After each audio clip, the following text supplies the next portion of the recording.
Hi, everybody. Sorry to keep you hanging there. StreamYard changed what you get on the free plan, so I lost my intro videos, and I was like trying to deal with that, and then I just gave up. So no intro video today, no outro video either, because StreamYard changed the rules. Super annoying, but I'm very happy to see you. Thank you for being a part of this. You guys know I love doing Ask Me Anythings, right? Anyone who is a YouTube member or a Patreon subscriber is guaranteed to have your questions addressed. I started saying that your questions are guaranteed to be addressed instead of answered because I don't always have the answers, but I'll address the question no matter what, if you're a YouTube member or Patreon subscriber. My Patreon subs and YouTube members submitted a bunch of questions ahead of time, so we've got those. But I'm gonna try to deal with everybody. I'm gonna try to get through the pre-submitted questions and check in on my chat people. I'm really excited about it. And then I also want to say, people have been asking about the. Look at this. It's really rude of you to interrupt the discussion going on in the chat. That's funny. I know. I'm sorry. Feel free to put it on mute if you want. You just talk amongst yourselves. You do what you got to do.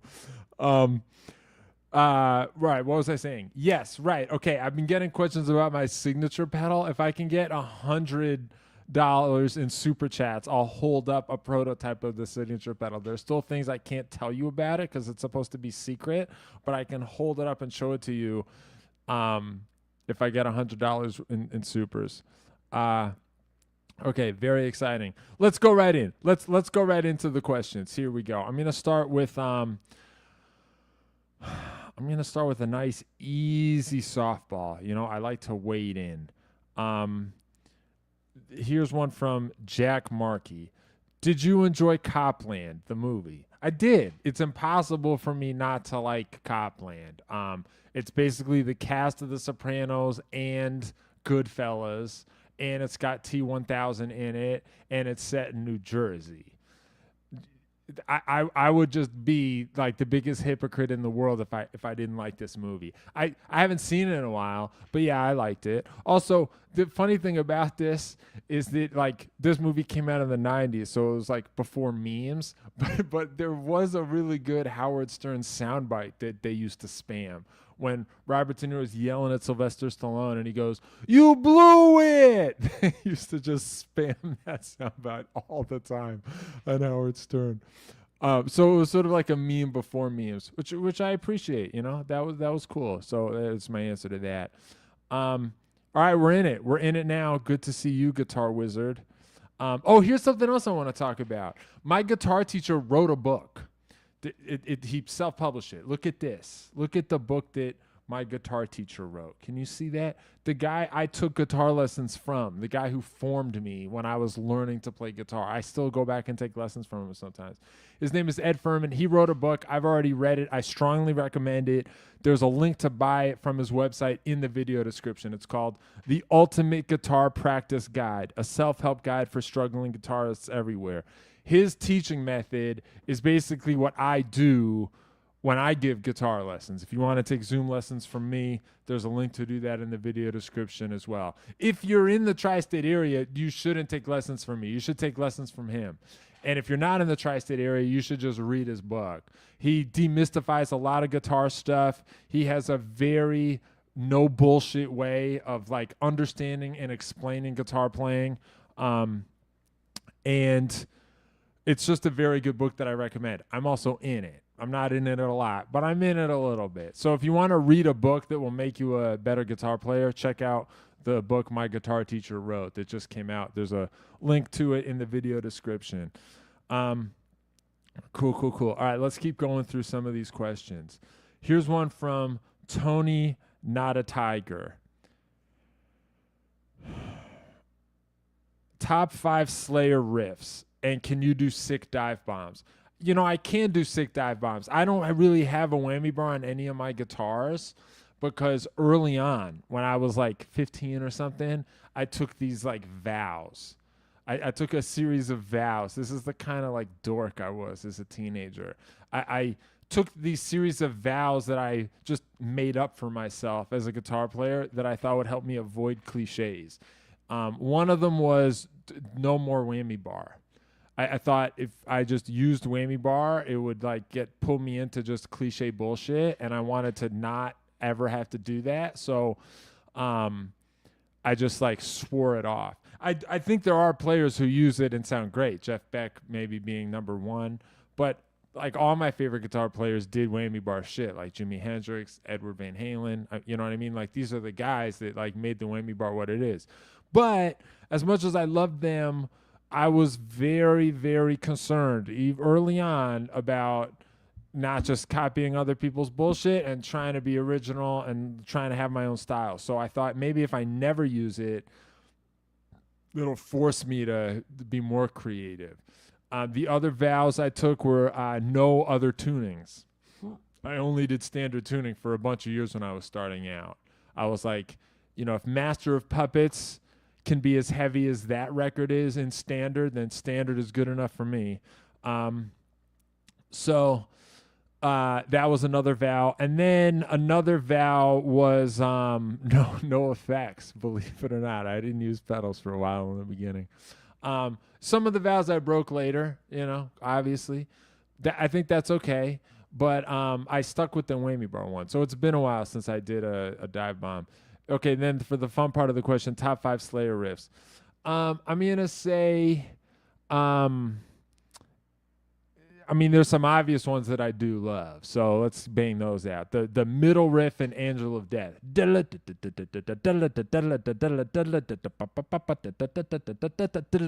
That's in there.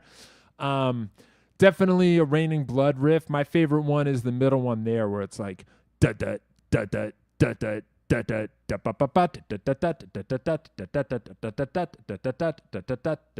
put that one in. Obviously, my favorite part of this question is doing like singing the riffs Beavis and Butthead style. I understand that it sounds awful, and like anyone who enters the live stream right when I'm doing the is gonna be like, no, thank you. But that's what this live stream is about, ladies and gentlemen. Okay, cool. That's 2, right? Okay, there's a really weird like one time only riff I think in Spill the Blood, right, where it's like no wait that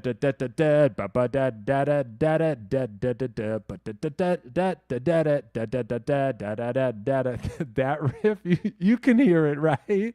That riff in Spill the Blood, I love that one. There's a riff at the end of Ghosts of War I love. The one that's like that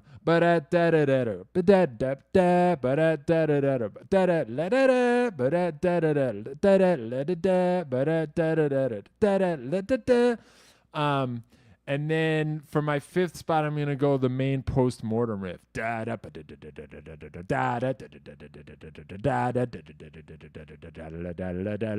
love that one. I know that all my 5 top riffs were only from the first 2 records. I'm sorry if that makes me like a weakling as a Slayer fan. I'll give I have the other records, don't get me wrong. I'll give us honorable mention to Jihad, or is it Jihadist? I forget what's the name of the song on Christ Illusion. It's either Jihad or Jihadist, where it's like, this is God's war. There's a cool riff there. That's a good one too. So that's my answer to that. What is your accent? This comes up every time. If you really give a fuck about knowing what it is and you can do a little bit of research, I do explain this. If you look at my previous Ask Me Anythings, there's an entire Ask Me Anything where the thumbnail is, what is my accent? I talk about it at length. The answer to your question is New Jersey. I finally tried Tropicana Pure Premium Low Acid No Pulp, delicious. See, okay, who was the last guy? Tom Poynton. This is your role model right here. This guy, Zach Webb. This is who I want you to like model your behavior after. This is a person who went back and watched some of the older videos. You know what I mean? Like, Zach Webb gives a fuck. He went back. He looked at like, what are some of the other things on this guy's channel? He looked at some of the thumbnails. He did his own research. Can't ask for better than that. He saw that there was some Tropicana shit back there, and he watched it. I'm glad you like the orange juice. For people who want to know what the fuck I'm talking about, some of the early some of the early videos on my channel were about orange juice and the meaning of orange juice. And you just sort of have to watch the videos to know what I mean. Okay, I saw this guy posted this question a couple times. What's your opinion on Line 6 Helix and other emulation systems like them? I like them for developing sounds quickly, but it doesn't bring me joy to jam on them like normal amps and pedals do. I'm super pro modeler. I use the Strymon Iridium for like everything I do. It's like right here. How's this for being a shill? I got it right there. I use this on like probably 99% of the pedal videos you've ever heard me do. I'm super into it. I think it's convenient and I think it sounds really good. You know, and I also live in a apartment in New York City. So the fact that it's like, you know, I don't have to set microphones. It's pretty cool. I have a video coming out in the near future that's all about amp modelers and amp-in-a-box pedals kind of soon. So I'll have more stuff to say about it then. But the answer to your question is that I'm into it. I just think it's convenient. You know, I'm into it. I actually don't have a Helix. I don't know if people need to hear me say that, but you know, I do. I don't have one of those. So I can't speak about that specifically. What are your thoughts on hyperpop? What are the bands that are hyperpop? I don't know exactly what that refers to and what it doesn't. I sometimes describe some of my own stuff as hyperpop, and I thought that was words I made up. So your question is making me feel a little insecure that I'm like saying stuff that I have no business to say because I don't know things. But you know, I probably like it. It sounds like something I would like. I'm super into it. All right, here we go. Look at this. How much do lyrics matter? AC/DC wrote songs about being horny and blowing stuff up. Why are they so great? I do think lyrics matter. I think AC/DC wrote good lyrics. Aaron is a student of mine. He's sort of bringing in an offline conversation we were having into the chat. Yeah, I think AC/DC wrote AC/DC lyrics well. You know, if you want blood, you got it. That's a good title. You know what I mean? If you're going to write like knucklehead lyrics, if you want blood, you got it. That's like a good title. That's good lyrics. You get it. It goes right in, you know? I think it's important to write lyrics where it's like, you know, they hit you. I think that's like, there's a skill to that. There's some other bands Aaron likes that I don't like that I don't think are as good at that. But I also think there's levels to AC/DC. Like, let's take their biggest hit ever, You Shook Me All Night Long. That's not just a sex song. You can sense that there's like gratitude to it. You know what I mean? The guy, he's not just saying like, it was cool when I had sex. I mean, that's part of it. But you can sense how grateful he is. You know what I mean? He's like sort of mystified. He's like, you shook me all night long. You know, like that's an angle. They found an angle on it, you know. Also, some of the lines are great too. Knocking me out with those American thighs. You know, there's a reason why that song was a huge hit. That's a good lyric. So yeah, I like the fact that he's sort of like humbly expressing like, I'm grateful to how much you blew my mind when you fucked me all night. You know what I mean? Like, I like that angle on it. That's a good angle. There's some like extra emotion to it besides the horny part. And then I would say Bon Scott especially, you know, he would surprise you. You know, he had some good turns of phrase. I was so satisfied way down inside, like a hand in a velvet glove from Touch Too Much.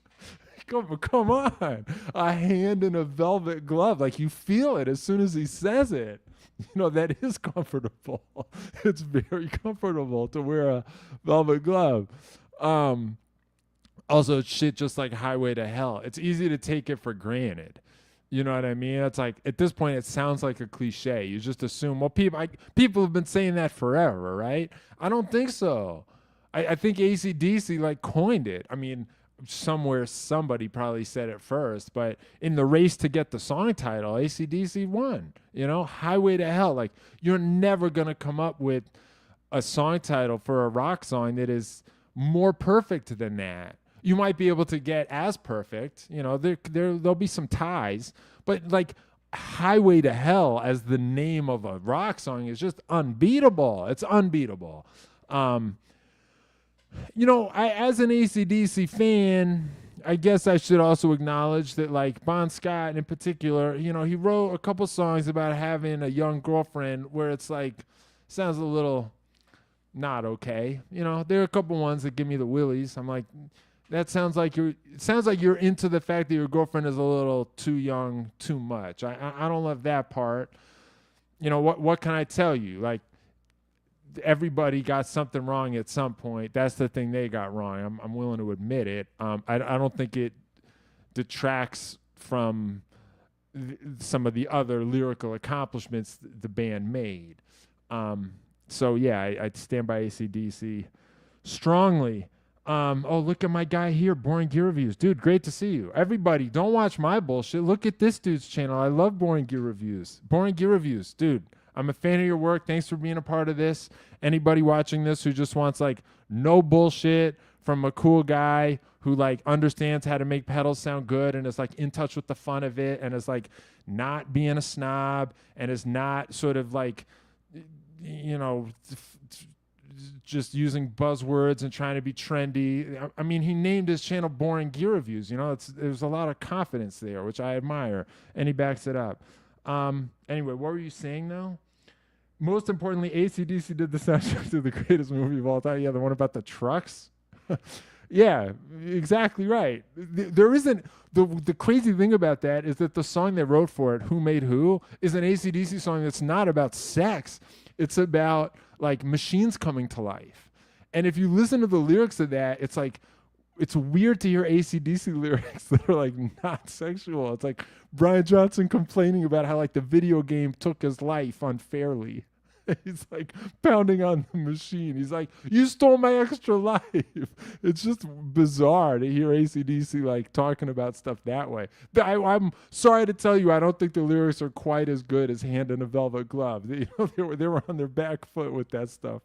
Also, I like the song "Who Made Who." Like the chords, it's cool. It's like harmonically and melodically. It's not just doing the sort of blues-based Mixolydian Dorian thing. There are a few AC/DC songs that like harmonically get outside the sort of like blues dominant sound. You know, "Are You Ready" is one on Razor's Edge. You know, you could say the Thunderstruck, you know, the beginning for sure. Also, Razor's Edge, the song on Razor's Edge, that album has a lot of it. But Who Made Who is another one where it's like sort of in a major key that they didn't just kind of like bluesify, if you know what I mean. So I like that about it. I like that song, but it doesn't sound as good as the Holy records. You know, you can tell that they lost Mutt Lange at that point. I do sometimes wish Who Made Who, the recording was a little bit better. The live version I prefer, you know, the AC/DC live record. That's where I go for when I need to listen to Who Made Who. All right. How's your new album coming along? Thank you for asking. Thank you. I got a must reply.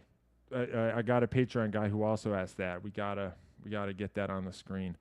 I will address it now. I've listened to a lot. Oh, I put the wrong thing on the screen. God damn it. All right. Well, now I'm dealing with this, and then we'll do the question I meant to put on the screen. Sorry, everybody. I've listened to a lot of your albums, and the production is killer. Thank you. Especially how much width you get on the Pixels and Ponies songs with Teddy Gold. Are you using anything in particular to get that width? From Al Mustafa S.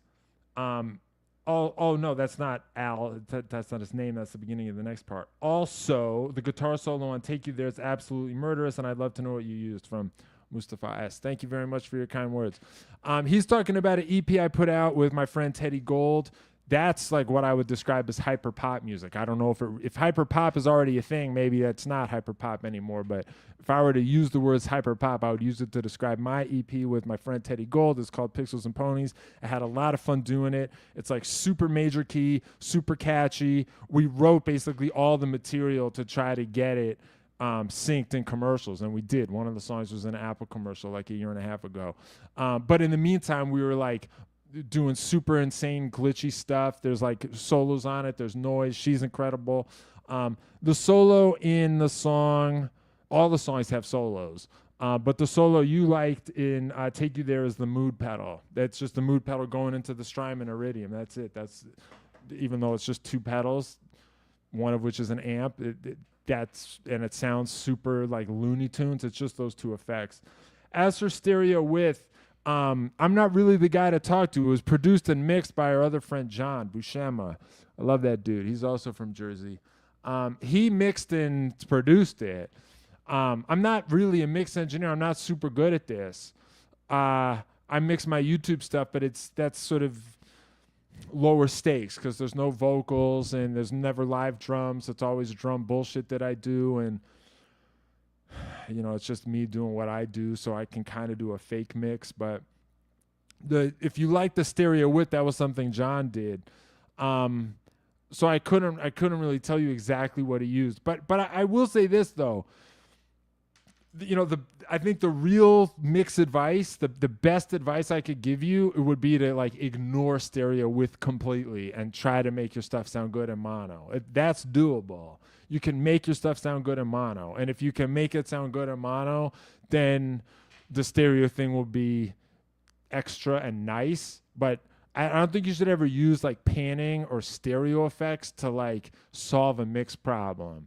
The best thing you can do is to just sort of pick your sounds as you're going and like make an arrangement that works as you're going. I mean, this is why it's actually really good to be in a band that plays live before you record the material. Like, it's really good to just play shows on the material you think you might record, because think about what you have to do when you play live. Like, you just have to make it work.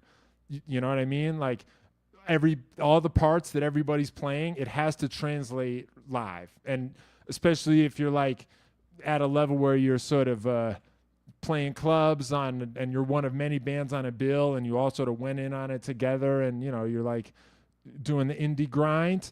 In a world like that, you can't always rely on having the sound guy be like, your number one ally in the whole world. Sometimes you're going to sort of have to make things work in less than optimal conditions. And if you as a band can write parts that basically connect and line up and translate to an audience from a live stage when there's all kinds of shit happening and people are distracted. If you can make your songs, if you can play a live show with your material and have people be like, I remember that song, it went like this. That's very good training, and the parts you're playing will automatically sort of get stress tested in a way that should translate to recording. You know what I mean? So if you can take those parts and line them up and have them all be mono, it might not sound like, yes, that's exactly how this is supposed to go when a listener hears it. But if you can make everything out, you're on the right track, And then in terms of stereo, don't overthink it, Just get a good stereo reverb, put that on some stuff. If there's 2 guitar players, put one left, put one right. Basic stereo shit to a mix that is intelligible in mono. I would say try to just get good at doing it that way. That's my advice. All right, I clearly missed a bazillion comments while I was talking about that. Okay, all right. There are some questions I'm going to ignore just because I've answered them on AMAs before, and some questions I get so much that I even have an FAQ in the video description. Just keep that in mind. All right. Oh, dude, look at this. Thank you for Faith Family Fun. You got it. Faith Family Fun. I'm with you.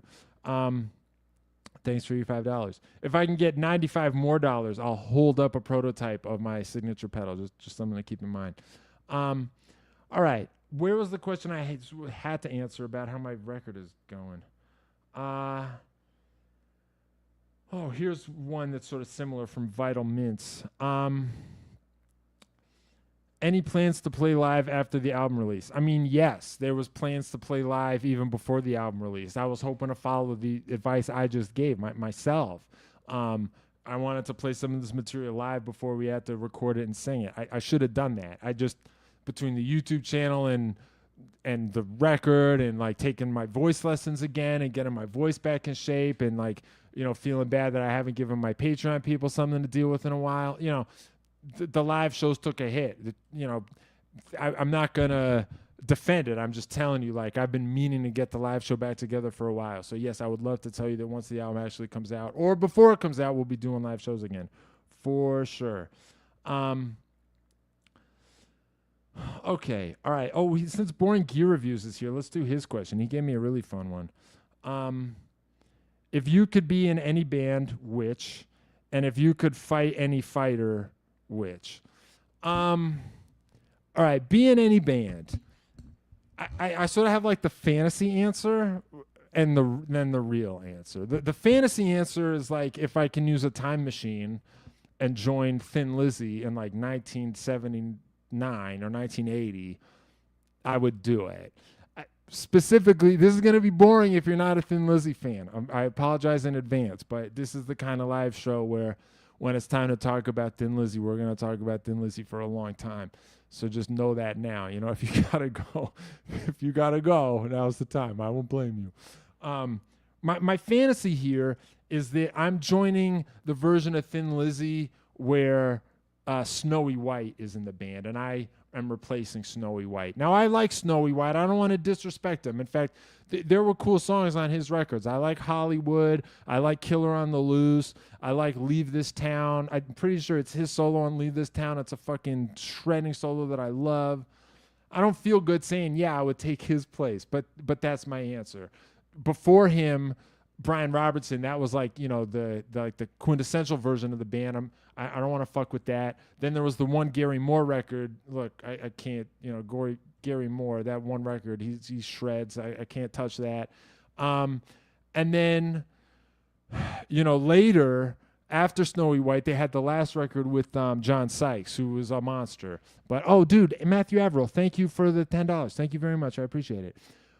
I feel like I'll talk about what I think about the John Sykes record in a second, but I feel like the Snowy White record, to me, that's where I feel like the band is a little bit struggling to hang on. And it's like you can sense that maybe they were a little bit spooked about how they had Brian Robertson and they had their biggest hit, and then they lost Brian Robertson. But that's okay. They replaced him with Gary fucking Moore, so that record sounded good. But then they lost Gary Moore too, and I feel like they were a little bit spooked from then on. So I would come in and like give everybody a pep talk and be like, I'm really sorry, Snowy White, but like you just gotta go. This is my time. I'm from the future. Like, you know, just you gotta get the fuck out of here now and like go buy some stock in Apple or whatever.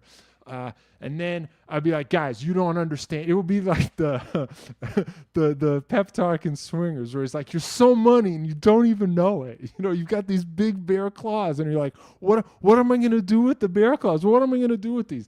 I would give that speech to Thin Lizzy and be like, we're gonna charge up the fucking hill. Nothing is lost. Nothing is fucked. We're good. We're good. And I feel like I could hang. I could play in that band. You know, like the version of me that took the vows not to use effects and to be able to play straight. You know, I'm still that guy underneath all the pedals and bullshit. I could play in Thin Lizzy. So, and then I feel like at a certain point, I really spent time on this fantasy. I know it's tacky, but I really spent time on this. Then at a certain point, I would like try to be like, you know, you guys are bringing in this keyboardist. They brought in a keyboardist, but they were like afraid to use him. And I would be like, fuck that. Like, fear is not real. Okay? Like, we brought him in. The fucking kid is here. He's in the rehearsal room. Like, we're going to use the keyboardist. We're going to use the synthesizer. Like, we're not going to be pussies about it. Like, no half measures. Okay? We're going to use the fucking synthesizer. It's going to be cool. We're not going to hide it. Because I feel like that was part of the insecurity that I detect on those records, the Chinatown record and the other Snowy one, Renegade. You know what I mean? Like, let's not be shy. I would like emphasize that. And then like this next part's like kind of fucked up. But part of the fantasy is that then I would also like I would be there and I would like prevent those guys from being like total out and out heroin addicts. I would like prevent the death of Phil Lyon. I would be like, listen, Scott, like you survive, but Phil dies. And like, we can't let that happen. All right. Like we can't let that happen. I know it's offensive that I'm saying this. I know it's problematic, but I'm just telling you, like, this is my fantasy answer to the question. I would like save Thin Lizzy. Okay. If I don't have a time machine, like what band would I be in? That's like less of a fantasy. And I think maybe just a little more realistic.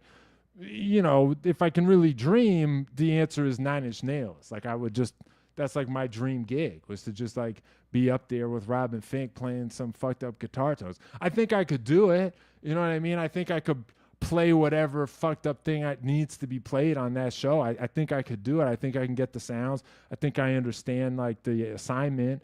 I might miss playing solos every now and then, but I wouldn't I wouldn't lose the gig over it.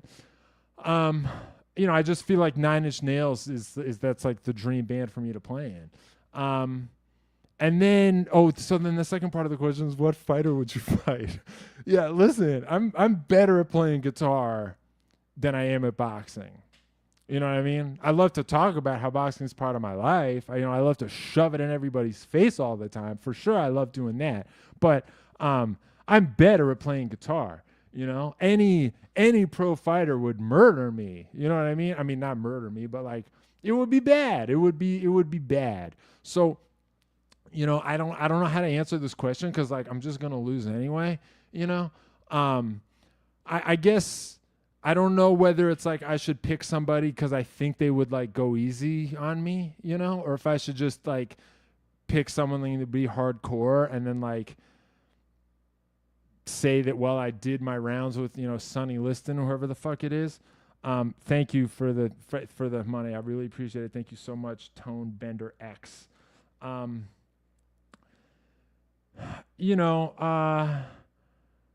look at this. Oh, you're that bad at boxing, worse than your guitar playing even, JK. Okay, yeah, you saw the shot and you took it. That's fine. That's allowed on these live streams. If you see the target, you can fire at it. That's okay. Yeah, so who would I fight? Look, I don't fucking know. I want to say somebody like hardcore, and I also want to say somebody, again, if I can like get in a time machine and meet somebody, I feel like it would be sort of crazy and cool to like get in the ring with Sonny Liston. Maybe I would die, but like I just feel like he was an interesting dude. He was kind of mysterious, I feel like it would be sort of a cool experience. So that's my answer. Hopefully I wouldn't I wouldn't be like immediately rushed to the hospital with like severe brain bleeding. But that's my hope. That's my hope. If he dies, he dies. Rocky IV. Yeah, exactly. That's what Boring Gears review would be saying about me, because it's like he's like the dungeon master who like set up this whole scenario. So like when he shows up with his crystal ball and he's like, ha, and he like sets up the magic interface that like makes this happen, and then I'm like sucked into the crystal ball and I have to fight Sonny Liston, and then Boring Gear reviews his girlfriend. It's like, is he gonna be okay? Like, what'd you do to that guy? That's when Boring Gears review says, if he dies, he dies. That's perfect. Okay. All right. Cool. Ivan A versus Ivan Drago is the fantasy fight I'd pay-per-view. You know what? That's really good. Ivan Anderson, that's me. Ivan A versus Ivan Drago. I mean, you know what? I might regret this, but like, what is Dolph Lundgren's martial arts background? Is he like one of these? I don't think he's like one of these Jean-Claude Van Damme guys who like really kickboxed or whatever. My impression is that he was like an actor, model, bodybuilder dude who like trained to make a movie about boxing. And then the other thing in his Wikipedia article is that he was like a chemical engineer at some point. Am I missing a part where Dolph Lundgren actually did train and compete? Because part of me wants to say I might beat an actor. I think I might have a chance against Dolph Lundgren, maybe. You know what I mean? He's just some fucking actor. Like, I'm just some fucking guitar player. See, this is the kind of attitude I want to try to cultivate. Later on I get some questions about like, what does it take to be a successful YouTuber or whatever. You know what I mean? Like, the attitude is part of it. You know what I mean? Like, I want everybody watching this to look in the mirror and be like, I think maybe I could kill Dolph Lundgren with my bare hands. That's the kind of mindset, that'll take you very far. Thank you, Frederick S., for your $10. I really appreciate it. Who knows where we are with the total? Because I've lost track. I thought I set up this goal thing and that you would tell me when we're at the goal. Does it? Oh, we are. Yeah, 4 out of 20. Okay, good. Okay, it is keeping track somewhere. Great. If we can get to 20 out of 20, I'll show you the What does this mean? Apparently, you've never seen I Come in Peace. I don't know what that means, Boring Gear Reviews. I don't know what that means. If you're telling me that you think Dolph Lundgren could murder me, then, maybe he could. Or maybe there's some movie I haven't seen where it's just him beating the shit out of a guy with my face. And if I'd seen that movie, I would know. Maybe, but I'm just saying sooner or later, you got to bet on yourself. You got to bet on yourself. And if it's me versus some fucking Hollywood guy, sure. I would take the fight. That's all. Maybe you would all watch me die. I can live with that. I went out on my sword, as they say. All right. Let's keep moving here with the questions. All right. Here's a really fun one from the artist known as... Oh, actually, you know what? Let me do this one real quick first. Do you have any tips for figuring out bits of guitar parts you can't hear on a record when learning by ear? I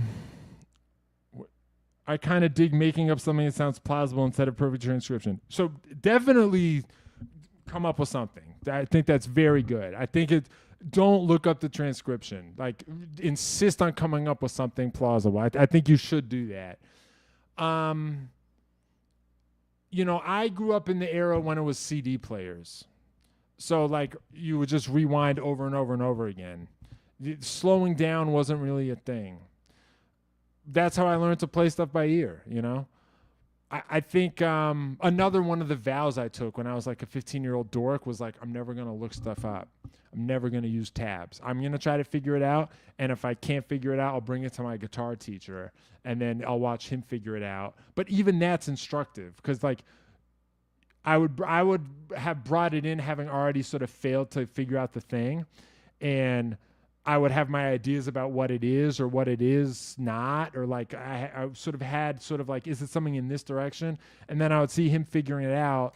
And when you realize what it really is, you sort of learn it better and hear it better. If you're like, oh, it's a minor seventh instead of a major seventh, or oh, it's a D natural instead of a D sharp, or oh, it's a Lydian instead of a normal major scale, or whatever the fuck. If you sort of have a bet and then you lose the bet, you sort of internalize what it really is better than if you just watch and figure it out and you never really tried to figure it out. So I definitely think try to come up with a plausible thing is good. Trying to work stuff out with other people is good. If you know someone with a good ear and you're just like, hey, can we get together and try to figure this out? Me and my college roommate, Jeff, who became the keyboardist of Cyber Attack, and we were also in a band together called Sweet Fix. He's still my buddy. He shows up on these every once in a while. When we were freshman roommates in college, we would like put stuff on and try to figure it out together, and you would get part of it, he'll get part of it, then you sort of see who's right. His ear was good. I learned from him. I would say those are the ways to work on this. Cool. All right. So now let me go back to this great question from the artist Kevin Brown. Richard Dawkins once claimed to have seen two dogs doing a 69. What's the worst lie you've ever told to impress somebody? This is so funny. First of all, it's like really funny that Richard Dawkins says he saw dogs doing a 69. That's like, I can easily picture that. I don't think he is lying though. I feel like he did see that. That's why he's an atheist. I feel like if you see two dogs doing a 69, it's like so grotesque that you're just like, there is no God. It makes perfect sense to me that like that would be true. All right. Okay. So let me try to answer the question. The worst lie you've ever told to impress somebody. This was in college. My sophomore year in college, I lived in a suite with four of my knucklehead friends. And one like Friday, one of my roommates, Max, was like doing his laundry. And there was a suite directly on top of ours that had like 5 cute girls in it. And one of them was doing her laundry on Friday when Max was doing his. And he was like, what are you doing tonight for the weekend? Any plans? We would bump into them in the hallway or whatever. And she was like, me and the roomies, like, we're just going to watch a movie and stay in. So like Max had this intel. So he came back and he was like, they're just up there. Like they're up there right now. Like they're up there right now watching a movie. It's just the 5 of them. Like, how do we get in there also? How do we go in there also? And for whatever reason, we were like, we need a pretense. Like, you can't just knock on the door, right? looking back now, part of me is like, what would have happened if in the laundry room you were just like, hey, that sounds like fun, can I come over? Why can't you do that? We miss that. So we were like, if only there was some pretense, like a false pretense we could use to like get into their dorm. You know what I mean? So the thing me and Max came up with was that we bought a pizza, just a pizza, like a big pie. And then we're like, we'll offer to share it with them, but it won't work if we just say we bought a pizza to share with you. Like that's try hard or something. So the lie we invented was that we would like gone to some job fair and we got there late and they were like, they had pizzas there and they were just giving out the pizzas as they were like shutting the job fair down. So we wound up with this free pizza that we didn't pay for. You guys want to share it with us? Like we don't really know what to do with it. So we went and bought the pizza, and then to really make it look like we had just like been given it, we like ate a couple slices. We just like took it to our dorm, like ate 3 slices, and then went upstairs and knocked on the door. Like, hey, this is kind of weird, but we just wound up with this pizza. We don't, we just got it. You guys want to share it with us? That was probably the worst / best lie I ever told to impress somebody. Faucet water. We got it right here, babe. Faucet water's right here. I'm going to drink some. All right. Cool. Let's keep moving. There's so many questions I'm contractually obligated to answer. Okay. When tracking guitar, do you ever reamp? Oh, jeez. When tracking guitar, do you ever reamp or do you always knit out on your toes beforehand? How much are you using plugins versus pedals? So I don't like to reamp. I just feel like you got to commit, make a decision. Pick a sound. You know what I mean? Do you like the sound? Pick it. Just commit to it. I don't like to reamp later. I've made records with people where they want to reamp and they take a DI. That's cool. That's fine.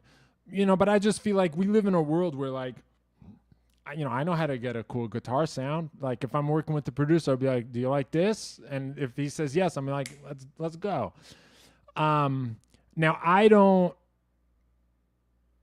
only mix my YouTube jams, like the CyberTech records or the Teddy Gold stuff. That stuff gets mixed by real people who are better at it than I am. So I don't know if they're using plugins or hardware or what. I don't know. I don't use a ton of plugins. I try to set up my shit where I don't have to use any plugins. I end up using some stereo reverbs. I'll throw that on there. Occasionally I'll EQ something, but I use EQ as a correction. Like if I have to use EQ something, it's usually subtractive. It's usually because there's a problem, and that if I'd made better choices earlier at the arrangement stage or at the dialing in stage, I wouldn't need to use EQ. I don't think you have to use EQ just because EQ is a unit they teach in engineering school or whatever, So anyway, I try to. Oh, everybody's complaining about how I didn't finish the pizza story. Yeah, okay. So they let us in. We like got in. They're like, oh, that's so nice of you. And then we just ended up like watching the movie with them. That was it. There's probably a lesson there, which is like coming up with the pizza lie.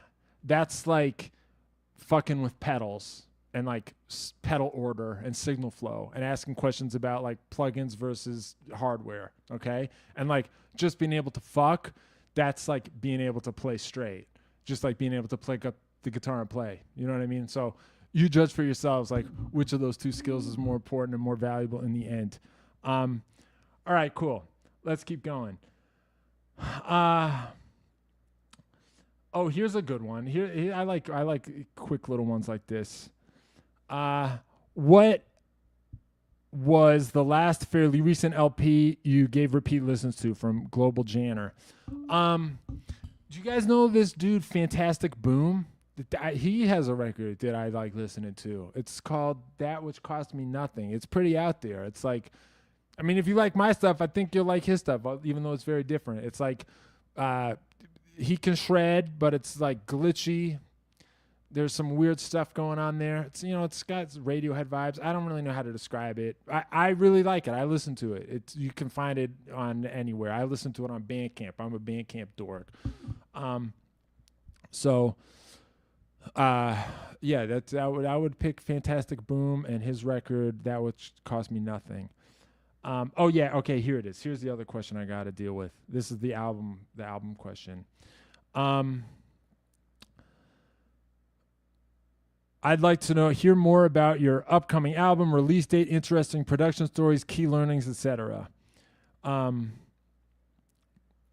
right, thank you. So the big accomplishment this summer was I basically finished everything except the vocals.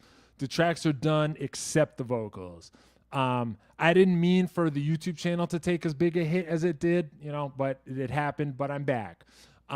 There's 10 songs. My working title for the album is Tough Love. 9 of them have vocals and 1 is instrumental. There's still a guitar solo missing on the instrumental one. And I think of that as sort of like the vocal component of the song with no vocals. I'm taking vocal lessons. I got a really good singing teacher. Her name is Leah Rich in Brooklyn. You can look her up. She's amazing. Feeling good about how that's going. I would love to finish tracking the vocals this year. I would love to be able to tell you I'm done with the vocals by the end of this year. Then we have to get it mixed, mastered. I got to figure out the album cover. I got to set up my whole release. I'm sorry it's taken so long. If you're on my Patreon, my Patreon people have been able to hear some stuff. I do put up some stuff on the Patreon where people can hear stuff. So if you're really going crazy, the record is real. Stuff is happening. There's some like behind the scenes stuff you can hear on my Patreon. I have a prototype of my signature pedal. I brought it to the studio. We got the signature pedal on the record. It's on a few different places. I'm excited about that. If you want to hear a funny studio story, so my producer is this guy named Jeff Stanfield, who I've worked with on a bunch of stuff. And he has his own project called Farmer that I play guitar on that is extremely cool. Other people, it's not just me playing guitar on it. There's a lot of really good musicians on that album. So you could look up the band Farmer, look up Jeff Stanfield. He's really cool. He's my producer on this project. I really trust him as a collaborator. One thing I appreciate is like I come in with all this like super digital, harsh, lo-fi bullshit where it's like a bad garage band pitch shifter that then gets bit crushed, and I show up and like I'm like, here's the sounds I got, and everything is kind of just like screwdriver in your eye, just like harsh digital bullshit. And he'll be like, this is cool, I get it, can we balance it out with some other stuff that's like beautiful? And he does. Like he gets other sounds. He'll be like, we got this nice piano set up over here. Why don't you just like play that piano? And I'm like, well, it's a piano. People have done it. Like everybody's heard a piano already, And then I'd be like, why don't you just try it? And then like that layered on top of my like horrible noise track, like it'll sound good.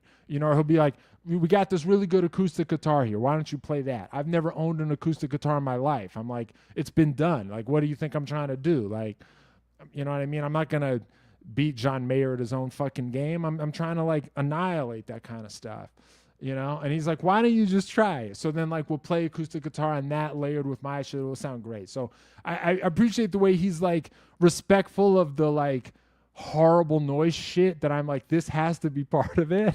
He's like, okay. I appreciate that he like gets it and respects it, but is also able to complete it. He's able to finish it. Anyway, here's the fun studio story about like how this whole record sort of came together. We were in the studio earlier this summer trying to find like the last missing sound for the last missing song. I had like set up some crazy signal chain that had my signature pedal and a bunch of other stuff in it. Like pedals into pedals into pedals, you can imagine. And I was playing guitar and it like wasn't quite working. Like it was just, we weren't getting the take. So then I was like, maybe it's a synthesizer thing. So I was like, let's switch the synthesizer. So I unplugged the guitar and hung it back up on the stand. And it was like towards the end of the day and I was like kind of lazy. So I just unplugged the guitar. And oh yeah, Jeff Stanfield, the Sun Kill Moon. Yeah, they did do stuff together. You know who I'm talking about. That's awesome. No, there's not a 12-minute track of me rambling about my recent vacation in Europe, though. That's you know where to go for that. I didn't need to put it on my record. Okay, so I hang up the guitar, unplug it, and the cable falls and hits the ground. And because everything is still plugged in, when the cable hits the ground, it like makes a noise, like. But then the is like sent through all the crazy pedals and racks and shit we had set up. So it's like a. And then it like makes the sound of the cable hitting the floor like makes more noises, and like Stanfield turns around and looks at me and I look at him and we're both thinking like, could that be the part, you know? So then without saying anything, I just hold up the cable, and I'm thinking like if I just touch it, is it gonna make the noise again? And it did, and the noise was perfect. And then we just start looking at each other like, touch the cable, like that's the part. Touch the cable, that's the part.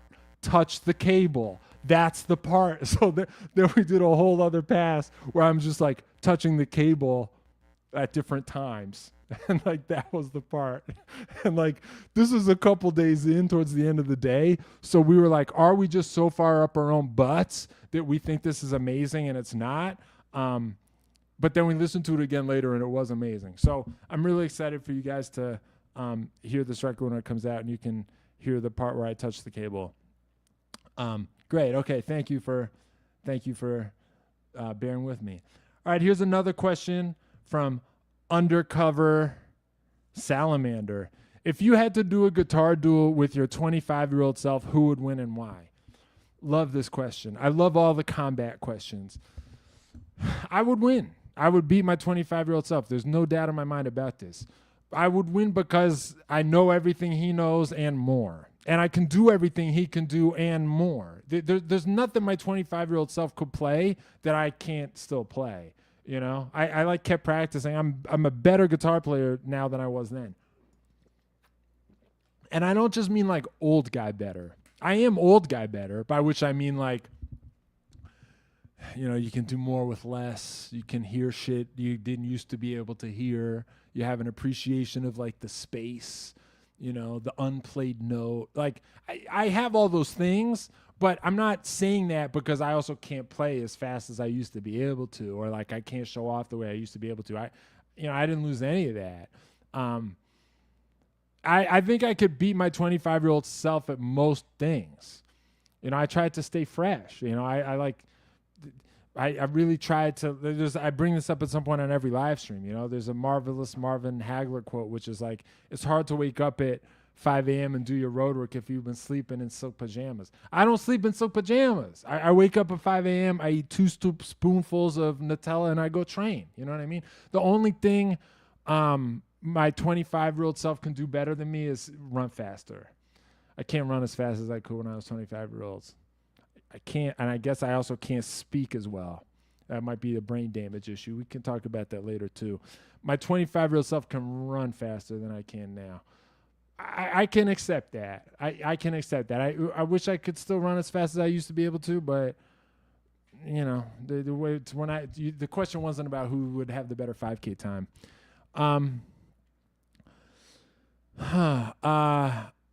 Cool. Yeah, 100-meter sprint. I would lose. This guy figured it out. Airship overdrive figured it out. Yeah, I would lose the 100-meter sprint. When I was on the cross country team in high school, you know, I would lose races sometimes to these like stick figure men.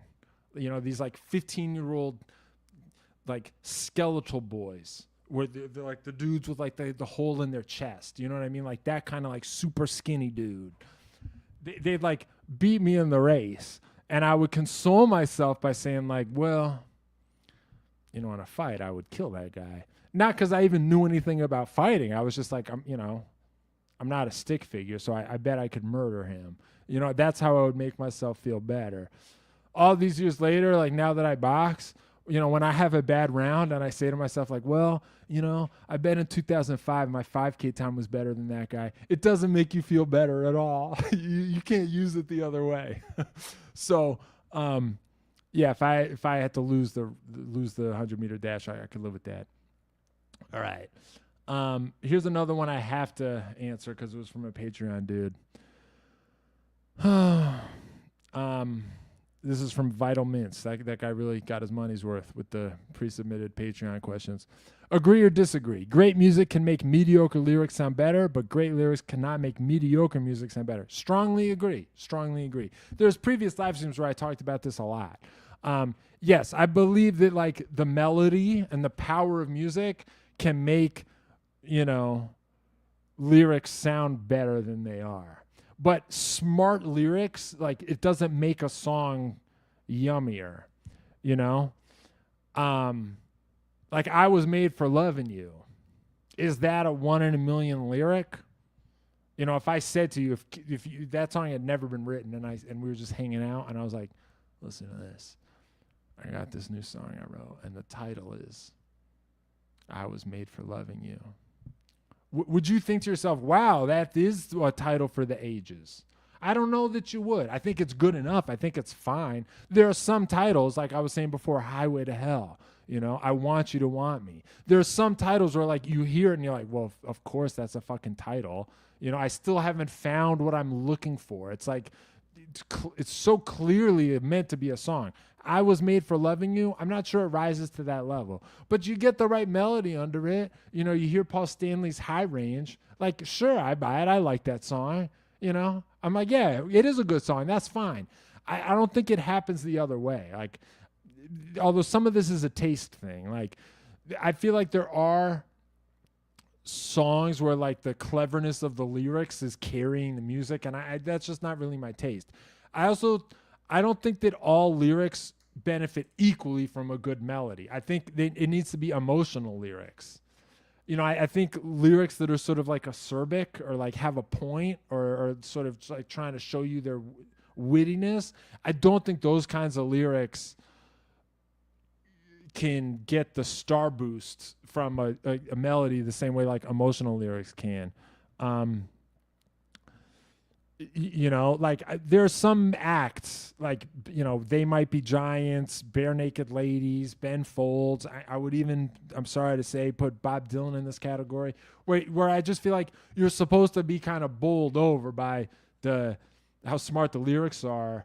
And that part never happens for me. I get bowled over by the lyrics when I'm just like, on a musical level, this song already has seduced me. And then when I stop and think about the lyrics, then I'm like, oh, holy shit, there is some cool stuff going on there too. Here's a provocative example. So one band whose lyrics I don't really like is Rush. And I know my guys like Rush. And every band I've ever liked, including Thin Lizzy, also held Rush in very high esteem. To me, there's a sort of just like effortful literary quality that Rush lyrics are like trying to demonstrate, and that's where they leave me. So let me just bang this out real quick. Would you consider releasing a second version of your next album without vocals? I mean, I'm sure I'll get the instrumentals mastered. I could see giving this out to my Patreons or something. I'm not going to put it on Spotify. That to me is sort of weak-willed. I don't know. That to me is a little bit like, I'm sorry for my vocals. Here's the version without it. Sorry, everybody. I'm not. It's like there's something apologetic about like putting them both on the streaming platforms. But I could see giving it to like my Patreon people. Anyway, back to Rush for a second. Let's take the song "Roll the Bones." You guys remember that song? It's about like existentialism. It's about like, how do we make meaning in a meaningless world? Roll the Bones. Now, first of all, I could just tell you from a mile away, Roll the Bones is kind of a dumb title, and you kind of sound dumb when you say Roll the Bones, and it's like, it means rolling dice. Like, I could just tell you right away, like, that's uncool. Who gives a shit? But I agree. Like, I agree that we live in a meaningless world, and it's up to us to create our own meaning, and we have to do it from nothing. Like, I don't even disagree with the point they're making. I just think they're making it in this, like, I will say, sort of tone of voice that is annoying. There's another song that I think has basically the exact same message about how do we make meaning from a meaningless world, but I think it's more sophisticated and more beautiful and operates on more levels. And that song is Jump by Van Halen. Believe it or not. I think the song Jump is actually sort of like brilliant, including lyrically. I have a whole other video about this on my channel from a couple years ago, so you could watch that if you really want to know what I think. But hello, Grace. Thanks for joining. Welcome to the game. Hello, Grace Ward. How are you? Nice to see you. Thank you for becoming a member. And then there's the rap. The rap in the middle of Roll the Bones is kind of lame too. Kind of lame. It's like the lamest thing that has ever been put on tape. Like this is how like abused Rush fans are.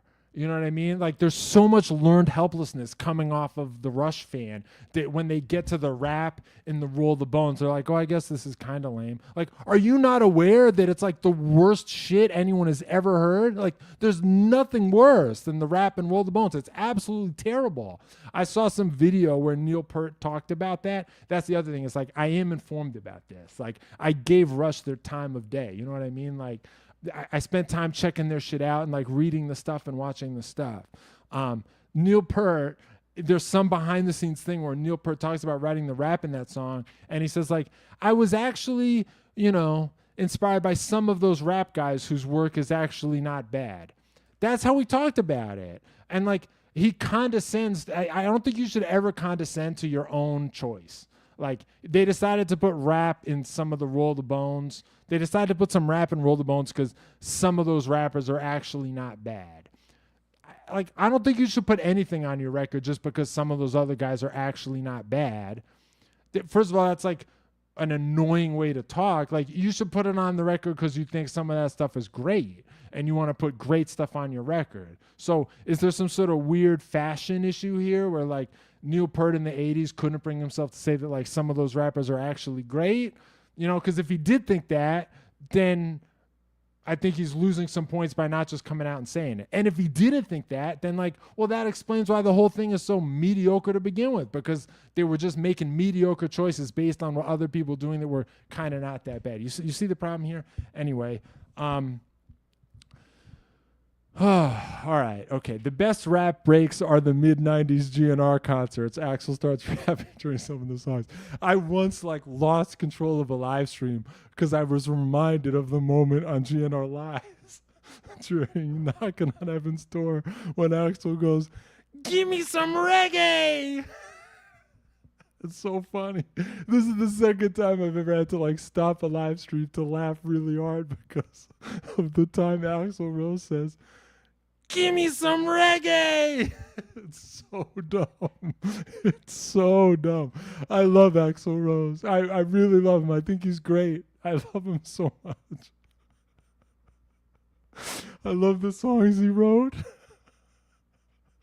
I love his voice. I saw them at MetLife 2 years ago. I love Axl Rose.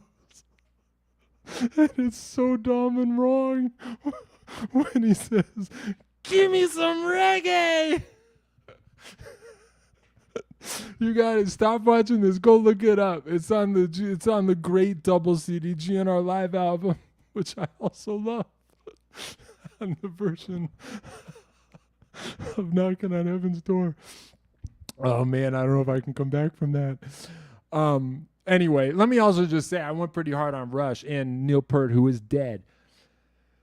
They were hardworking dudes.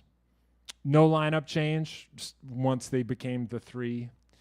Put out a lot of records. Tried a bunch of different things. Changed their sound. Clearly didn't care about being commercial. Played by their own rules. I can respect all that stuff. And, they got higher numbers than I do. They sold more records than I have. There's more people watching their live streams than mine. So clearly they know some stuff I don't. And when I say they did something wrong, it's probably me who was wrong. I got no problem saying all that. All right, cool. Let's keep going. Would you ever do a video with pro tips for bass? Yeah, I wanted to. I was in the early stages of sort of mapping out a video that would have been called Synth Bass, How to Be Creative. I still want to do it. Here's the problem, is that last spring I made a video called Keyboards and Synthesizers, how to be creative. And it was about how to make keyboards and synthesizers sound good if you're not a good keyboard and synthesizer player. And that video underperformed. It just, I still don't think it even has, I don't think it has 10,000 views. You know, so that made me think like, oh, I guess people just want to hear me talk about guitar all the time, you know? So I kind of put the bass video on the back burner because I was just like, I feel like the bass video is going to underperform just like the keyboard video would. But I have stuff to say about it. And I also think like I should just be making videos. Like it's better to make a bad video than it is to let a week go by without making a video. So I'll probably make it at some point. Oh, I love that somebody here loves the reggae part. Look at this guy, Andrew. GNR Live was great. That reggae part was the shit. I'm glad you're here. I'm glad we get to hear from somebody who's like, I like the reggae part. That's amazing. You know, it just goes to show, like, what do I know? You know what I mean? Maybe you guys should be asking Andrew what he thinks about some of this stuff. All right, cool. Cool. I'm glad you liked the synth video. I liked it too. I spent a lot of time on it. There's some pro tips in there that I like spent some real, you know, I covered Sing a Song by Earth, Wind & Fire in that video. I spent a lot of time transcribing the bass part to that song. It's a fucking cool bass part. You know, I learned it all by myself because of vows I made as a teenager. I think that rendition was awesome. I spent a huge amount of time on it. You know, not a lot of people saw it. But that's okay. That's all right. I'm not feeling sorry about it.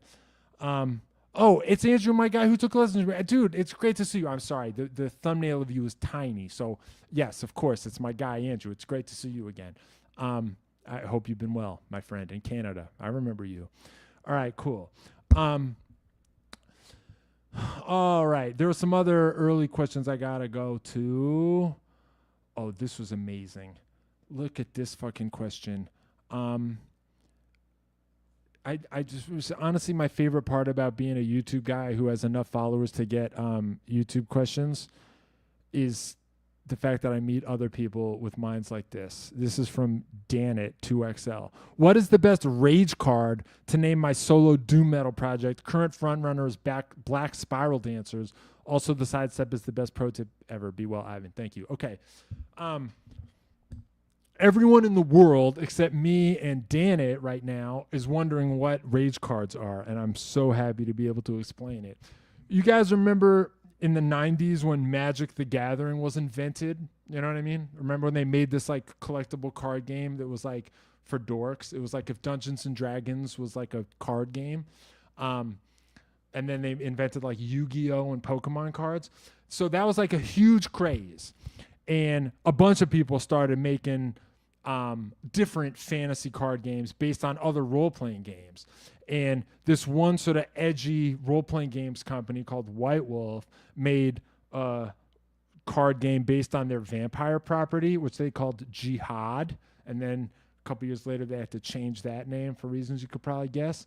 And then they made one based on their werewolf role-playing game. And the werewolf card game was called Rage. And me and my dorky friends got sucked into this. And for a couple years, we were playing Rage. We'd like go to the game store, we'd like sit at the table in the back and play Rage cards. I was telling my poor parents, like, you got to get me Rage cards for my birthday. I don't want anything else except Rage cards. And then it was like, you got to get Rage cards from this expansion set. If you get the wrong expansion set, it's literally useless. Like, my poor mom would have to like drive to Game Masters in Fairlawn and like read from a piece of paper. Like, my son said I got to buy this. You know what I mean? It was middle school. People were going through a lot of different things. Anyway, Rage Cards was this unpopular, very violent card game that was about werewolves fighting each other. And it was like super 90s and edgy. Like there would be pictures of like werewolves wearing like leather jackets and like pictures of a werewolf like blowing another werewolf's head off with a rocket launcher. It was pretty like 90s and ridiculous. So anyway, me and my friends still play Rage. I still have all the cards. I'm actually still trying to complete my set. So if Donit or anyone else watching, if you have Rage cards, please email me and contact me. There are a couple cards I'm still trying to get. Our set is pretty close to complete, but I'm not trying to get one of every card. I'm trying to get multiple copies of every card for deck building purposes because it's me and my friends. Anyway, to answer your question, You played Rage? I can't believe there's another Rage guy in that. Just is so fucking mind blowing. This is like you, me, and Donnet is like the most people I've ever talked to in my life that even know what this shit is. Robert Acurso, dude, if you have Rage cards, email me right now. Okay, I will give you cash for gold, and by gold I mean Rage. All right. So back to the question. Yeah, there's a lot of good Rage card names that would be good heavy metal things. Black Spiral Dancers is good, but you could also flip that around and call it like the Dance of the Black Spiral. I think that could be a good band name. And then there were like names of violent acts. Like there were cards that were just dedicated to different violent things you could do. Like Disembowel was like a Rage card, you know? And some of those had heavy metal potential. Entrail Rent Asunder. You know, those would be good ones. I think there's some good stuff there. That's what I would say. Thanks for the incredible Hamstring. Exactly, dude. You fucking know Hamstring. Yes, Hamstring. Also, the art was amazing. It would be like one werewolf with its claws like ripping the tendons out of another werewolf's leg. You know, that was the Hamstring art. I mean, it was pretty fucked up that I was just looking at that and thinking about it all the time. Exactly right. Rent Asunder had a pic of a werewolf getting torn in half by another werewolf. It was like this. It was amazing. It was really incredible. If you watch every single one of my YouTube videos, every once in a while, I'll like use a picture of a Rage card as an insert. I can't believe we've all gotten back together again. This is so amazing. All right, cool. Yeah, no, I love these. When you sit down to create your music, what instruments do you typically start with? Is there an instrument you typically start off with? The noise niche. I mean, I'm the best at playing guitar, so I start there. I usually start there. I mean, here's the thing. I had a student ask me about this recently, too. Dude, and here's another fucking dude. CompuCorder 64 looks like Curb Stomp and Wild Flailing are two that would work for sure, except Curb Stomp is sort of, now it sounds like it's a reference to American History X. And I understand why some people might not want to touch that. I get it. If you just Google image search like Rage Combat Actions, you'll get a gold mine of heavy metal band names. I can't believe you still play Rage. Yeah, two of my old school buddies from when I was in middle school, I'm the guy who keeps the cards. We like pooled all our cards. We like traded. I found some store in like Salt Lake City that'll like take old singles, and we got store credit for those and got a bunch of cards we don't have. I have a huge fucking binder. We have almost all the cards. The only things we're missing are a couple Amazon cards because that was the expansion that got discontinued, and some of the promo. I think we only have one of the promos. But we have all the characters. I've got most of the foils. You know, it's a pretty serious collection. Please make the bass video. Okay, thank you. I'll try to. I might save it for like a rainy day. It might be a video when it's like, well, I got to get something out. But I'll keep it in mind. It might not be the highest priority, but I'll get it out there. Okay, let's go back to this guy. So, you know, let's talk about how I bang out these songs for my YouTube videos. First of all, if you don't know, a lot of those are covers of existing songs. In the video description in this video, there's a link to a spreadsheet where I list every single song in every single YouTube video I've ever made, you know, what it is. I would say it's probably 60% cover songs, and the other 40% are usually not, they're original, but they're not just stuff I made up right then and there. That's usually some song I'm working on for my own project or my own record, and I use the YouTube video as an opportunity to, you know, try out how it could go. It's like a demo or a sketch of a song I'm developing. But anyway, you know, if I decide I want to cover a TLC song, right? I also have a text file on my computer. It's just like songs I want to cover. It's a list of cool songs I want to remember I want to do. You know, that's like 100 songs in there. But if I have to make a YouTube video and the deadline's coming up and I got to finish in time for the release of whatever new Fairfield circuitry pedal's coming out and I got to like bang out these covers, I go in the text doc. I'm like, oh, yeah. I wanted to cover Creep by TLC. That's one I've been meaning to get to. is there any sound in this video I'm working on that I could use to make a cover from that? It's not as hard as you might think it is to just whip up an arrangement, because any arrangement is really just four things: melody, harmony, rhythm. Why did I think there was going to be a fourth thing here? It's like three things: melody, harmony, rhythm. It sort of becomes four when you start to flesh that out, right? Because there's melody. We all know what that is. That's what the singer's doing. Then there's harmony, which is like the chords. You know, the melody by itself is sort of disappointing. You want the chords under it. And then rhythm is like whatever the drummer's doing. But if you have a bass part in there, that sort of becomes the fourth thing, right? Because bass is sort of the like fusion of harmony and rhythm. That's like the role of the bass player, is to sort of join the rhythmic information of the drummer to the harmonic information of whoever's playing the chords. So there's four things. You might not even decide you have a drum part in it. You might not even you might decide you don't even have a bass part in it. So now all you got to do to cover your song is like find some way to play the melody and find some way to play the chords. There's a bazillion different ways to do that, especially if you use them pedals. There's all kinds of sounds I give in every single video I ever make, where it's just like you just turn that pedal on, set the knobs like this, play a chord, and it like does some crazy glitchy thing. And you're like, wow, all I have to do is play like pretty chords in a row and it'll sound cool. And it will. And then all you got to do is put a pretty melody on top of that and it'll sound amazing. You might not even need bass and drums. Now, a lot of work is being done in that sentence by pretty. You know, I said play some pretty chords in a row, play some pretty melodies.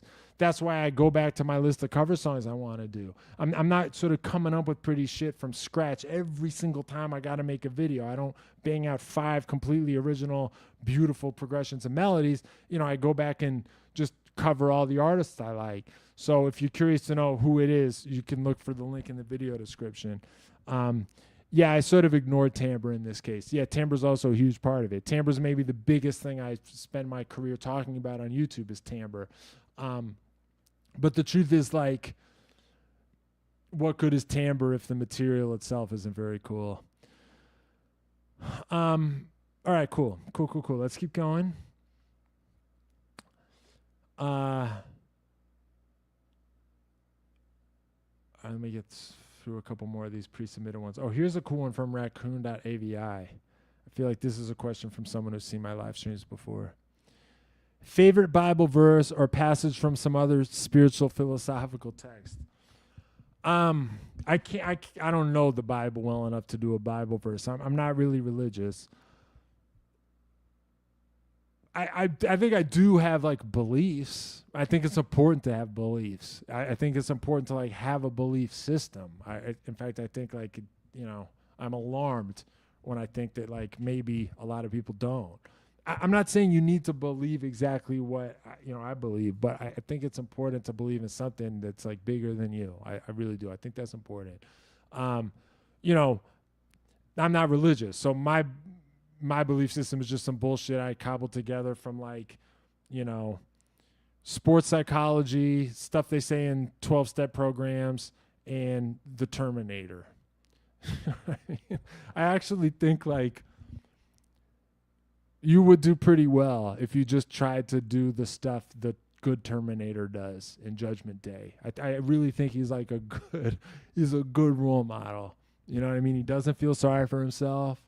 He takes whatever he's doing very seriously. You never hear the Terminator say shit like, some of those rap guys are kind of pretty good. Maybe I'll try to rap. It's like everything he does, he just does and takes seriously, or he doesn't do it at all. He's protective of his kid. You know, he's an extremely devoted, attentive guardian of his child. He's willing to sacrifice himself when necessary.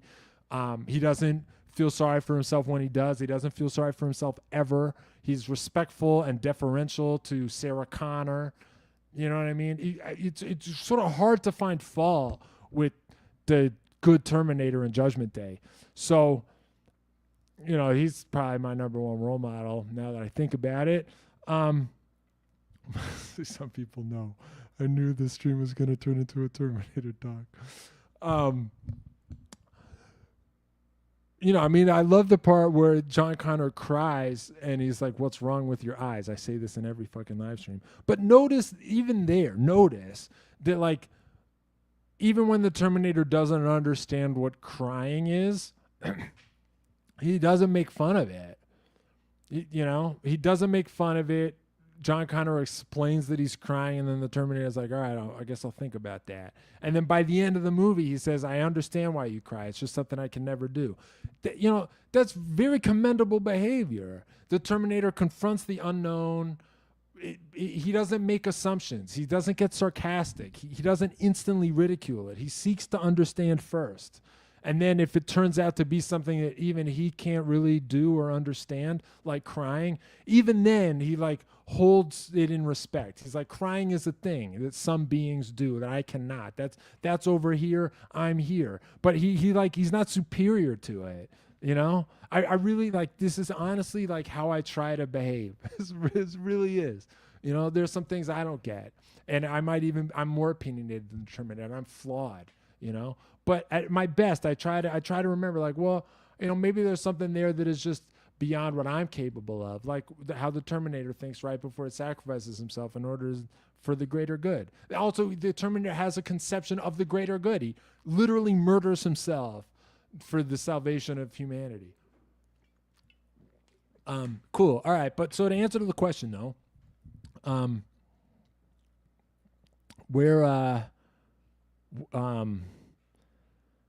yeah, and then there's this guy, Dyson. The most unbelievable part of the Terminator is the tech CEO who's worried at what he's creating and vows to stop doing it. Yeah, that guy kills himself too. Yeah, Dyson, nothing but respect for that dude. All right, but where's the question who like asked me to cite a text?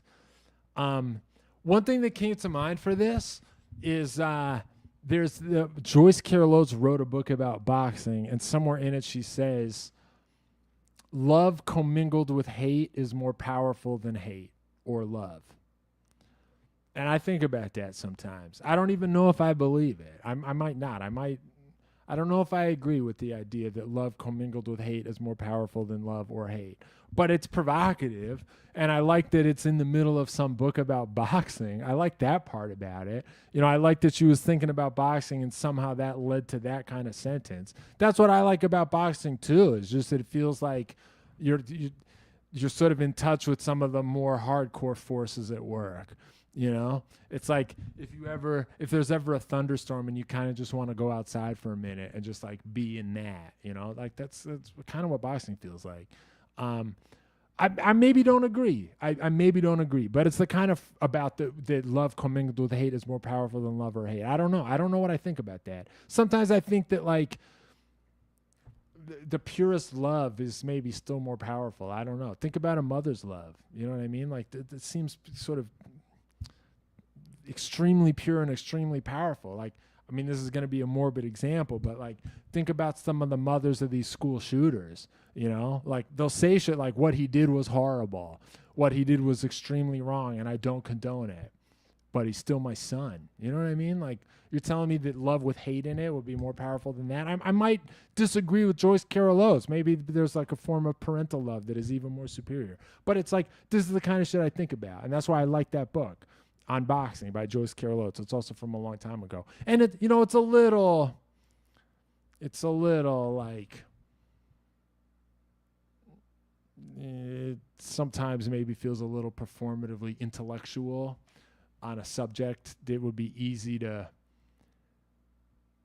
treat as anti-intellectual. I feel like that was more of a 20th century thing where it's like Joyce Carol Oates wrote a book about boxing. Like, I feel like shit like that's not surprising or remarkable anymore. Like, anybody can talk about anything, The meaning of highbrow and lowbrow has sort of changed. I think there are still brows, but they're different than they were in the 20th century, There's something a little 20th century about, like, Joyce Carol Oates wrote a book about boxing and she wasn't making fun of it, I feel like there are times where you read it now where it seems like she's working harder.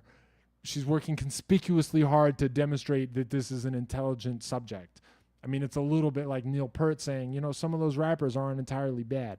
I kind of feel like the real work starts when you just get past that and don't even say it and just start saying whatever thing you have to say, But I don't mean to be knocking her book. It's a cool book. All right. Are there any songs or albums you'd want to listen to on your deathbed? I remember once when I was in college, I was driving around. I was like in college, but back in my hometown for winter break. And I like went to the mall with my hometown buddies. And we were talking about this. We were like, if you knew you had like 5 minutes to live, what song would you listen to? And I remember like trying to pick some Jimi Hendrix song that I thought was like the number one of all ones. You know, Jimi Hendrix is probably my top guy. And so I was trying to think like, what is the most representative Jimi Hendrix song that is like, gives you all of it? Because this is my last chance. I'm about to die. And I think I picked Bold as Love. And I stand by it in the sense that like Jimi Hendrix is still my number one guy. I think Bold as Love by Jimi Hendrix is like a pretty complete representation of all of Jimi Hendrix. You know, it's like beautiful. The chord shit is cool. The production is kind of cool. The solo at the end is amazing. There's a key change. You know, it gives you a lot. But then my friend Billy Saps was like, you know, I think I would just listen to Jump by Van Halen. And as soon as he said that, I was like, oh, I like that answer more. I like that answer more. I already liked Van Halen. I already liked Jump. But it was Billy who sort of made me really think about like all the levels to that song and how it's like kind of fun and can put a smile on your face, but is also operating on other levels. And so to this day, that's still my answer. And it's always going to be my answer because it just reminds me of like talking about this with my knucklehead friends on Route 4. All right, cool. Let's keep going.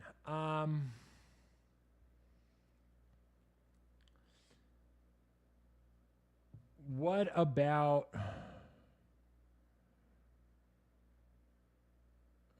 Oh, look at this. Did anyone remember to ask what your entrance theme would be as a wrestler? Yeah, I think about this all the time. For Whom the Bell Tolls by Metallica, for most of my life, has been the answer. You know, the beginning of that song with the bell, it's just like pure evil. And then it starts, it's like the most menacing shit that I've ever heard. So For Whom the Bell Tolls comes to mind. In a sort of a different vibe, but also appropriate, I would do AC/DC, If You Want Blood, You Got It. You know, I like that message too. That one's a little more fun. It's a different ring walk. That one is sort of like, yeah, that's right. If you want blood, you got it, babe. You know, different vibe. If intellectual property is an issue and like I can't afford to license material by one of the two biggest rock bands of all time, I would then go to something where I own the license. My old band Sweet Fix had a song called Showtime, and if that could totally be a ring walk song. It was kind of written to be a ring walk song. The whole band wrote it, so it's not super gross that I'm picking. It's not that I just wrote the whole thing. I co-wrote it with my old bandmates. Singer wrote the lyrics. It's called Showtime by Sweet Fix. That's the name of the band I used to be in before Cyber Attack. It's on Spotify. You can listen to it right now. You know, it'd be fun to do that one if licensing is an issue. All right. Cool. Old heads know. I guess so. With the lead-in of "Give Me Some Reggae," that's like the perverse ring walk. You know what I mean? That's like what Tyson Fury does. I'm not good enough to do things like this. You know what I mean? When like Tyson Fury ring walks to like a Mariah Carey song or something, you know, it's like part of the psych out. I'm not good enough to be able to do shit like that. I need to pick a song where it's like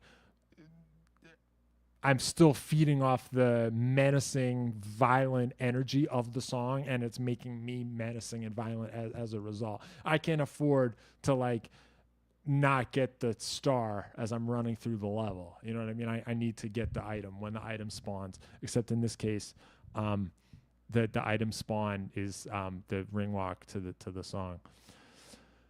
All right, cool. Yeah, thank you. All right, let's go back to my pre-submitted questions. Here's one from a guy with his own channel called Pedal Me Softly. I think the YouTube is going to break this up into 2 different text clumps. Sorry about that, Pedal Me Softly. I think my pedal videos are different enough to merit their existence, but it seems like only me and 56 other people on the entire internet think so. Any tips? Also, more music videos with dancing, please. This Scared Out of My Mind video makes the world a little bit better. I appreciate that. Thanks for your kind words. Scared Out of My Mind is a song on my first record. There's a music video for it on my YouTube channel from before the pedal videos, but it's there, and I do dance in the video. I made a bunch of music videos. Almost every song on my first record has a video on my channel, and in most of them, I'm like dancing in front of a green screen, and I ran out of dances. Like, I remember shooting these, and like, I just ran out of things to do in front of the camera, and then I like ended up making 3 more videos after that where I like scraped the bottom of the barrel. I remember doing one where like I was just like, is this a dance? If I do a whole video where I just like pull the hoodie too far, like, is this anything? Is this anything? I remember doing probably like a good 5 or 6 takes, being like, is this something? And then be like, yeah, that's nothing. So I ran out of ideas and then had to make a bunch more videos. So I appreciate it. At a certain point, I was actually considering like taking a movement class or a dance class or something. I might still have to do that to make another music video. But to your real question, any tips on making a YouTube channel about pedals, grow? Yeah, I have thoughts about this. I mean, so here's how it works. When you're starting a YouTube channel, you can't really count on having other people just click on the video because they find it while browsing. Your numbers are too low for that to happen. I mean, it might happen, but it'll happen like, you said you have like 56 followers or something, right? Like it'll happen. If it happens 56 times, that's a lot, You can't really count on getting YouTube to say like recommended for you, this guy, or up next, this guy, or like other videos you could watch, this guy's. You're not going to get there while your numbers are as low as they are when you're starting out. The place where you can get people to find you is through search. When you're starting out on a YouTube channel, search traffic is really what you can bank on. I still get search traffic, but my numbers are high enough that I get more from browsing. I've reached a level where YouTube will recommend my videos to people at a quantity that moves the needle. But it wasn't like that when I started out. When I started out, I had to get search traffic. How do you get search traffic? You got to make a video that is about the kind of pedal shit that people search for. So one great way to do it when you're starting out is to have the new pedal on the day the new pedal comes out. How do you do that? Well, you got to convince the pedal people to give you the pedal. You got to ask Strymon or somebody to give you the pedal before it comes out so that you have the video on the day it comes out. And then when people search for this new thing that they're curious about, you'll be one of, maybe 20 people with the video. You could get a lot of views that way. The problem there, of course, is, well, how do you convince Strymon to give you a pedal? They're not going to do it if your numbers are low. So you got to figure out how you can buy a popular pedal or use the pedals you have to make a video on a searchable topic. Or when the pedal comes out, you got to run to the music store and buy the new one as fast as possible and try to find a way to make a video about it that'll stand out. It takes some creativity, but you could do it. People come up with ideas all the time. Like there's the shootout video. If you have the original CE1 and you have the Boss booster preamp pedal that is supposed to be doing what the CE1 preamp does, if you have both, can you do a shootout and compare them? People will search for shit like that. It's a geeky audience, the pedal crowd. You got to come up with something that'll sound searchable and then have the video when people search for it. The other thing that's important is to come up with a format. This is how you get subscribes. I remember once I was in my mother-in-law's house and I had to light a pellet stove. I didn't even know what the fuck that was. I was like, what is this? And my wife said, it's a pedal stove. And I was like, that's not a thing. I never even heard those words before. I was like, you expecting me to believe that a pellet stove is a thing? Like, that doesn't sound real at all. It shows you what I know. Then I went to YouTube and I was like, how do you start a pellet stove? And the guy who made the video called How to Start a Pellet Stove had something like 2 million views. And it wasn't a well-made video either. It was just some guy being like, you dump the thing in the thing and then you push this button. It was like, and that was the video. It's like 2 million views, you know? That guy had a video with 2 million views. You know what he did not have? Very many subscribers. To get subscribers, you need to have a format and a identity and a destination. And you need to convince people that you're going to make more videos in this format and they're going to want to watch those videos too. And you want them to stick around and subscribe. The guy who made the video about the pellet stove, it was very clear that guy did not have a format, nor was he like a guy you wanted to get to know. There was no reason to subscribe to that channel. You know what I mean? It's like he made this helpful video. I was one of 2 million lives that were touched by it. I started my mother-in-law's pellet stove. I was done. There was no reason to go back to that well ever again. In fact, it was kind of unpleasant and I kind of didn't want to. You know what I mean? So if you can have a format where you're like, in every one of these videos, I'm going to give you 5 pro tips and you're going to see action figures dancing around. People will be like, oh yeah, this is a thing. I want to subscribe to this magazine. I don't want to miss an issue. This is a morning show I want to listen to every morning on my drive. You know, it's one of those things. There's a YouTube channel called, I think it's called Mass Replay. But the guy in the last 6 months invented this format called How Much Did It Cost to Beat Such and Such Arcade Game? You know, I think his first one was like, how much did it cost to beat the Simpsons arcade game? You better believe I clicked on that video. I could have answered the question. I've beaten the Simpsons arcade game. But I don't know. I forget how much I spent on it. You tell me what it cost to beat that game. He talks about old arcade games. He talks about how much it would cost to beat it. He talks about how predatory they are.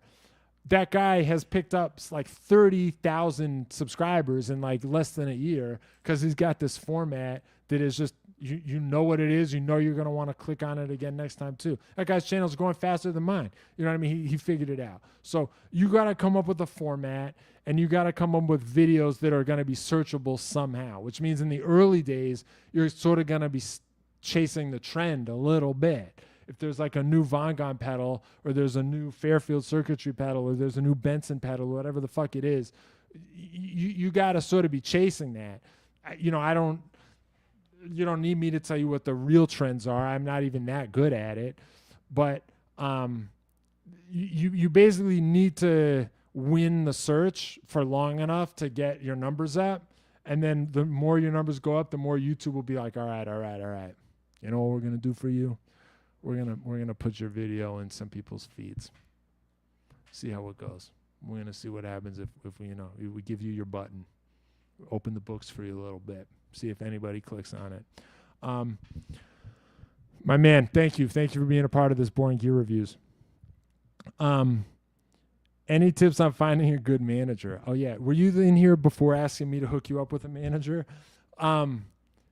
Yeah, you're not. I would be surprised if you get a manager by like hitting up people's live streams and asking them to hook you up with a manager. And I'm not trying to like dunk on you or anything. Here's how you get all these things: the manager, record label, publicity. Here's how you do it. Make a list of the things you want the manager to do for you. Don't write things down like advance my career. You got to fill in the blank. What are the specific things you think a manager could do for you that would advance your career? Don't say, get 1,000 people to my show or play the venue. Like, get me into the venue. Like, be as specific as possible. Make a list of all the very actionable things that a dream manager would do for you, and then do it yourself. And again, I'm like not trying to play gotcha here, like be sarcastic with you. You will be noticed by people who want to be your manager when you start being able to accomplish those things for yourself. Managers pick people because they think they're going to be successful. And the way to seem like you're going to be successful is to seem like you've already got shit happening for yourself. And doesn't this mean that by the time the manager comes, you might already be doing it yourself? And like, what do you need the manager for? Yeah, that's cool. that's cool, because then you can say, like, maybe I don't need the record label. Maybe I don't need the manager. Like, if you really want to be my manager, you're going to have to do a better job than what I'm already doing. I mean, my numbers are going to have to go up more than they're already going up. It just means you can negotiate. You can be like, look, I might not need you. You know, you make me an offer that seems better than I just keep doing what I'm doing, but now I lose 15% because you get to have it. You see what I'm saying? This is how... this is how you make it happen. You just sort of have to figure out a way to do it yourself to demonstrate how successful you are. All right. Do you worry about brain damage from boxing? This is from Wookie What. Do you worry about brain damage from boxing? I used to worry about it when playing rugby. I found it hard to decide at what point the risk was or wasn't worth it. Yeah, I mean, yeah, the answer is yes and no. I worry about it in the sense that, like, you know, it might be happening. Like, a friend of mine's a doctor, and I asked him, like, you know, I'm wearing a helmet, but, like, I'm going to the sparring nights. I'm getting hit in the head. How cool or not cool is it? And he's like, I'm not going to tell you that it's not bad. You know what I mean? Like, if you just tried to never get hit in the head, that would be better than not getting hit. And I was like, well, I do try not to get hit. And he was like, that's not what I mean. He told me about some study he saw where, like, soccer players who head the ball over time have, like, more brain injuries at the end of their life than soccer players who don't head the ball as much, you know? And you got to ask yourself, like, well, is rugby more or less harmful to your skull than soccer players? You know, is boxing more or less harmful to your skull than soccer players? You see what I mean? So, like, I think I probably am getting some degree of brain damage that is, like, not the optimal thing to be doing to your brain. But so I worry about it in that sense. But, you know, I also don't worry about it because, one, like, I really am trying not to get hit. You know what I mean? Like, I have my rounds where I don't get hit, you know. It's happened. I've tasted it, you know. I have some defenses. I'm not just like a fucking tomato can in there. But the real answer is, like, you know, at a certain point, I'm 38 years old. You know what I mean? Like, when I was younger, I worried about this a little more because I felt like, what if I'm squandering my potential, you know? I'm not really living in my potential era anymore. You know what I mean? Like, this is what I am. Like, I'm not worried about what I may or may not go on to achieve. I mean, I'm worried about it a little bit, but I kind of just feel like I'm the guy that I am. I'm the guy that I am. And I don't think I'm going to lose my YouTube channel. I don't think my ability to, like, make the amp modeling pedal video or the bass synth video or, like, take the singing lessons or finish the record, all the things I care about doing, I don't think I'm going to get so much brain damage that I'm not going to be able to do those things. You know, I don't really think about, like, who I might be. I'm just trying to be who I am now at the highest level, you know? And so that's kind of why I don't worry about it. I also feel like it is a good workout. I like the way it makes me feel. You know, I like the way it makes me sort of walk around. I feel like that's maybe worth more than the harm. And anyway, that's how I think about that. I'm sure it's very flawed reasoning. You know, I'm not saying that's how you should think about it. I'm not saying that. I'm just telling you this is how I think about it. All right, I hope that was helpful for the rugby player. All right, here's another one from Kung Fusadog.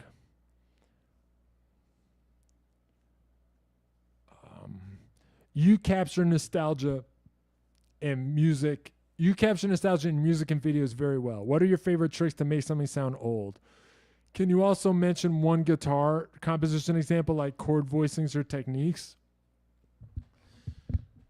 I don't know if I can think of the perfect example, you know, so maybe I was wrong. Maybe the brain damage is impeding my ability to do a good job on YouTube.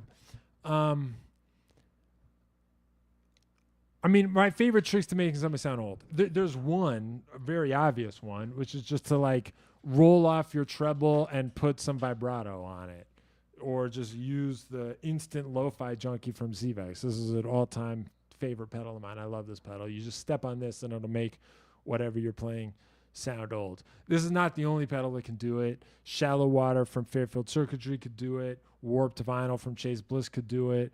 Benson Delay could do it if you put the mix on 100%. Chroma Console could probably do it. There's a lot of pedals that can do it. I personally really love the Lo-Fi Junkie from Zvex. If you want to pick one, I'm telling you to pick this one. But any of the ones I named will be great, and other ones I haven't named. So that's a quick and dirty way to make something sound like a yummy, nostalgic, old hissy cassette tape. Just roll the treble off and put some vibrato on it. In terms of the chord voicings and the specific examples, I mean, if you click on the link in the video description to see all the songs I covered in all my YouTube videos, it skews 20th century. I mean, I cover some people who are not 20th century. I cover Lizzo and Poppy and SZA, but it's more 20th century. I don't really know how to summarize what made the chords and melodies of the 20th century different than the 21st, and I don't really want to try to do that. But it's in here. Like whatever it is, whatever the secret sauce is in there, it's like in my skull, because I listen to the radio nonstop for my entire childhood. I might have told the story already before, but when I was like 18, 19, 20, 21, my job when I was like not in school was working at Ivy Lane Auto Service in Englewood, New Jersey. It was like a car place. I was like, the assistant to the mechanics there. I was like putting wheel weights on wheels and stuff.